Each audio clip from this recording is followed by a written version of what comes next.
అయితే ఇక్కడ అదోనీ బేజకుని చూస్తే అనుకొని ఉంటాడు, ఏమీ కావడం లేదులే, ఏమీ అవడం లేదు, నిర్లక్ష్యంగా ఉంటున్న వాళ్ళు క్రైస్తవులు.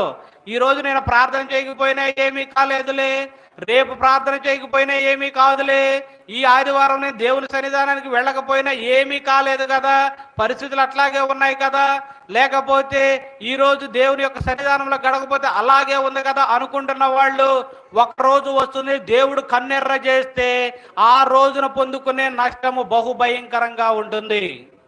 ఎంతో మంది గొప్ప సేవకులు, ఎంతో మంది గొప్ప వాళ్లే పడిపోయారు. పడిపోయినప్పుడు మనము ఒక లెక్క లెక్క అంటారా? కాదు. ఎవరు పడిపోయారు? పుట్టుకతో నాజీరు వ్రతం చేయబడిన వాడు, నాజీరు చేయబడిన సంసోను ఏమైపోయాడు? పడిపోయాడండి. ఎప్పుడు కూడా యెహోవా ఆత్మ బలంగా వస్తూ